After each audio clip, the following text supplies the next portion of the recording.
Oke, untuk resepnya di sini siapkan 250 gram tepung terigu protein tinggi, 35 gram gula pasir, 1 sendok makan susu bubuk atau 10 gram, setengah sendok makan ragi instan. Karena donat ini digunakan untuk jualan, jadi ditambahkan bread improver supaya donatnya empuk tahan lama. Kalau untuk konsumsi pribadi tidak menggunakan bread improver tidak mengapa ya bun. Hasil donatnya tetap empuk dan lembut. Selanjutnya tambahkan bahan cair seberat 165 gram bahan cair dari 1 butir kuning telur dan susu cair. Kalau pengen lebih ekonomis, susu cairnya bisa pakai 50 ml, lalu ditambahkan dengan telur dan air biasa. Nah, fungsi dari susu cair di sini membuat donat aromanya jadi lebih wangi, rasanya lebih enak, dan teksturnya menjadi lebih lembut. Oh ya, bahan cair yang digunakan jangan lupa kondisi dingin supaya adonannya rileks dan tidak cepat mengembang. Setelah adonan tercampur merata, tambahkan 35 gram margarin atau mentega, setengah sendok teh garam. Kemudian mixer adonan sampai adonan kalis elastis. Untuk kecepatan mixer pakai speed 1 atau 2. Mixer selama 5-10 menit, sesuaikan dengan mixer masing-masing di rumah. Mixer adonan sampai adonan kalis dan elastis. Setelah kurang lebih di mixer selama 8 menit, adonan sudah kalis ya bun. Tandanya kalis yaitu adonan sudah tidak nempel di wadah atau di panci. Berarti adonannya sudah kalis. Nah, untuk ngecek adonannya udah elastis atau belum, kita bisa cek dengan cara ambil sedikit adonan, kemudian bentangan adonan tersebut, dan terlihat lapisan tipis pada adonan, berarti adonan sudah kalis elastis. Ini disebut dengan window pan.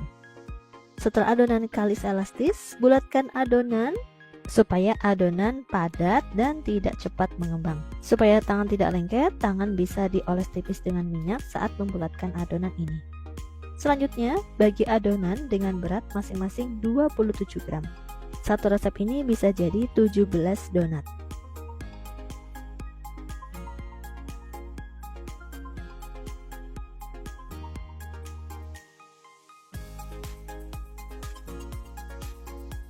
Setelah adonan selesai ditimbang, ambil satu adonan, kemudian kempiskan dan bulatkan adonan tersebut.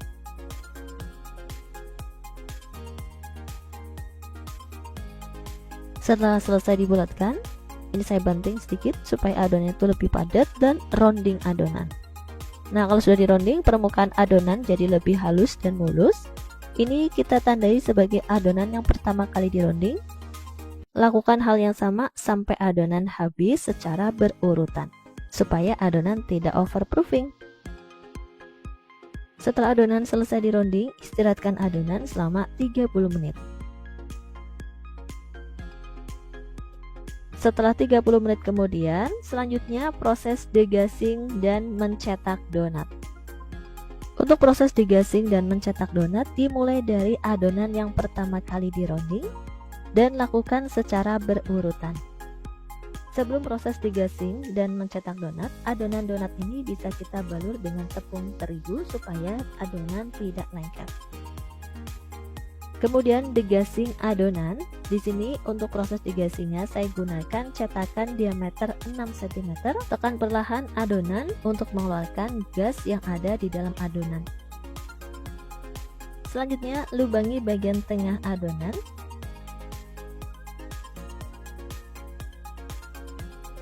Setelah adonan selesai dicetak, alasi adonan donat dengan tatakan donat atau kertas nasi. Kalau dicetak hasilnya seperti ini, lakukan hal yang sama secara berurutan sampai adonan selesai. Setelah semua adonan selesai dicetak, istirahatkan adonan atau proofing adonan sampai adonan mengembang 2 kali lipat. Untuk lamanya proses proofing ini kurang lebih selama 1 jam. Dan proses proofing ini bisa lebih lama atau lebih cepat tergantung suhu sekitar. Setelah 1 jam kemudian, adonan donat sudah mengembang 2 kali lipat dan adonan donat siap untuk digoreng. Tapi sebelum kita goreng adonan donat, kita bisa cek nih adonan donat sudah benar-benar siap untuk digoreng atau belum, yaitu pastikan adonan sudah mengembang 2 kali lipat.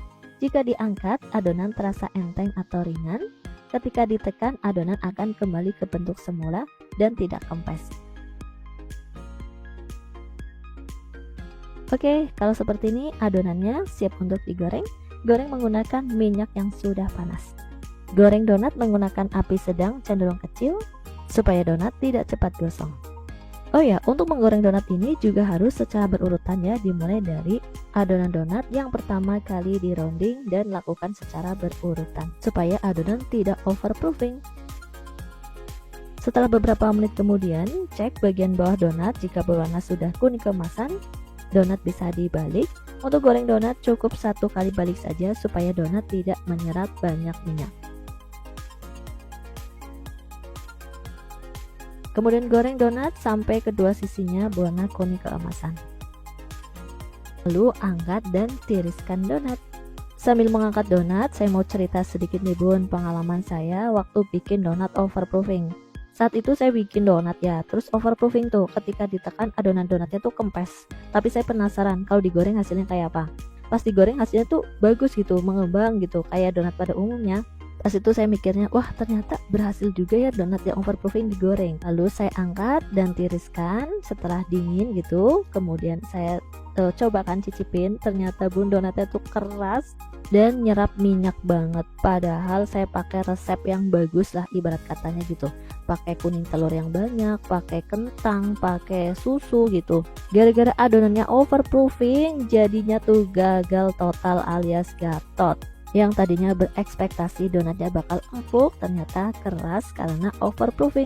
Walaupun donatnya keras, tapi donatnya masih bisa dimakan, hanya saja tidak seempuk donat pada umumnya. Kalau bunda ada pengalaman yang berharga membuat donat, bisa bantu tulis di kolom komentar ya bun. Setelah donat selesai ditiriskan, kemudian saatnya kita topping donat. Nah, untuk proses topping ini usahakan donat sudah tidak panas ya bun, supaya apa? Si toppingnya ini bisa menempel dengan baik. Yang pertama ini akan saya bikin rasa stroberi. Ini tinggal dicelupin aja di dalam gelas stroberi.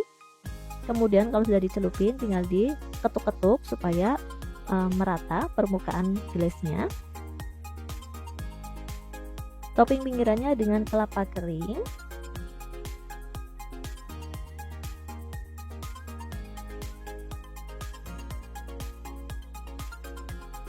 Hias dengan potongan buah stroberi.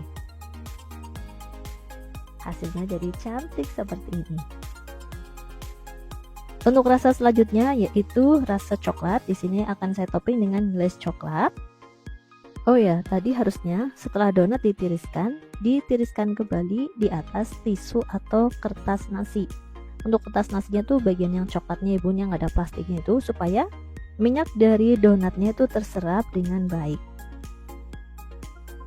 Nah, setelah ditopping dengan stroberi, tampilan donatnya jadi makin cantik.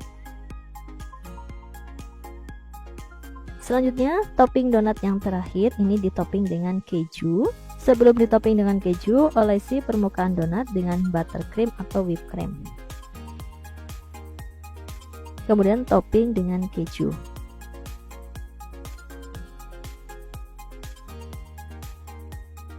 Biar donatnya makin cantik, hias dengan potongan buah stroberi. Hasilnya jadi seperti ini. Setelah donat selesai ditopping semua, hasilnya jadi seperti ini bun. Gimana? Cara bikinnya sangat mudah bukan?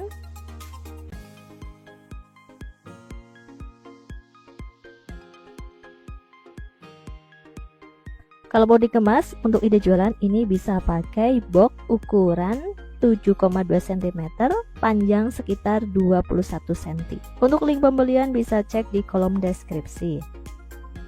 Untuk harga jual per box seperti ini bisa dijual mulai harga 10 ribuan atau bisa disesuaikan dengan harga jual di daerah masing-masing. Kalau donat 10 ribuan segini menurut bunda kemurahan nggak? Bisa bantu tulis di kolom komentar. Yang penasaran sama rasa donat ekonomis ini seperti apa? Yuk langsung aja kita coba. Untuk teksturnya ini empuk, lembut banget, bisa bertahan sampai 2 atau 3 hari. Karena tadi menggunakan susu cair ya, jadi donatnya ini wangi, empuk, lembut, enak banget. Dan kalau donat ini nginep semalam, rasanya tuh lebih enak, jadi makin empuk donatnya. Recommended untuk dicoba. Sekian video yang dapat kami sampaikan. Semoga videonya bermanfaat. Mohon maaf jika ada salah kata dalam penyampaian video ini. Terima kasih yang sudah menonton.